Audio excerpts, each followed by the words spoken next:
Izin Yang Mulia, izin pimpinan, terima kasih. Yang kami hormati Pak Pimpinan PPATK dan beserta rombongan, bersama staf. Pak, kami sudah mendengar penjelasan Bapak tadi dengan begitu ringkas dan padat. Akan tetapi perlu juga kita juga pahami dasar hukum utama daripada operasional PPATK ini kan jelas, yaitu Undang-Undang Nomor 8 Tahun 2010, Undang-Undang Nomor 9 Tahun 2013, Peraturan Presiden Nomor 50 Tahun 2011, dan peraturan lainnya. Yang artinya dengan dasar-dasar hukum di atas tersebut, tugas daripada atau PPATK ini berwenang meminta dan mendapatkan data dari pihak pelapor, bank, asuransi, dan sebagainya, menerima laporan transaksi keuangan mencurigakan, menganalisis pola transaksi untuk mendeteksi indikasi kejahatan, dan keempat, menghentikan sementara transaksi selama maksimal 20 hari kerja jika ada dugaan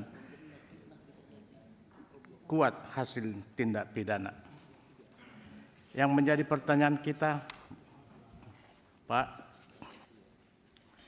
terkait dengan penurunan daripada perputaran dana judi online, di mana kita sudah lihat di sini tadi ya yang Bapak paparkan kurang lebih 20%. Pertanyaan kita, Pak, apakah penurunan 20% ini benar-benar hasil dari pemblokiran rekening, ataukah para pelaku telah beralih ke metode transaksi yang lebih sulit dilacak seperti kripto atau dengan yang lain? Ya. Dari penurunan angka perputaran dana tersebut, berapa banyak benar besar yang benar-benar diproses hukum secara dan juga asetnya dirampas? Apakah ini sudah dilakukan koordinasi juga dengan APH yang lain, misalnya kejaksaan dengan kepolisian? Data ini bisa enggak Bapak juga sampaikan kepada publik atau juga kepada kami, agar di mana transparansi daripada kinerja PPATK ini rakyat juga bisa tahu. Karena kami juga selama ini dapat informasi begitu banyak data informasi PPATK yang sudah Bapak sampaikan kepada para penegak hukum untuk ditindaklanjuti. Tapi banyak juga yang tidak ditindaklanjuti. Ini kita buka-bukaan aja, Pak.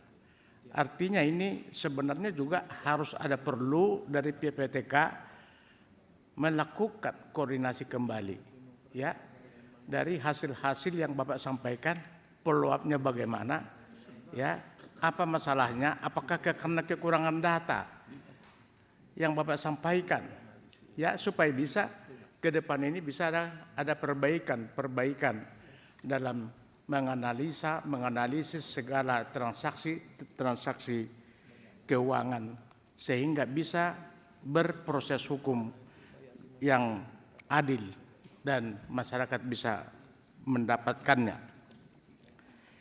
Yang kedua, Pak, terkait dengan dominasi kasus judi online tadi, ya,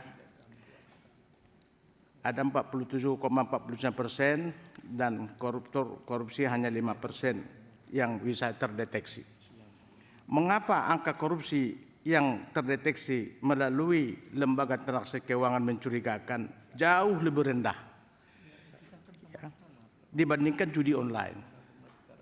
Apakah indikasi bahwa koruptor sudah semakin canggih dengan menggunakan teknologi yang lain-lain? Apakah juga PPATK juga tidak bisa, ya, membuat satu pola baru, ya, mengikuti daripada kecanggihan daripada transaksi-transaksi yang dilakukan para korupsi?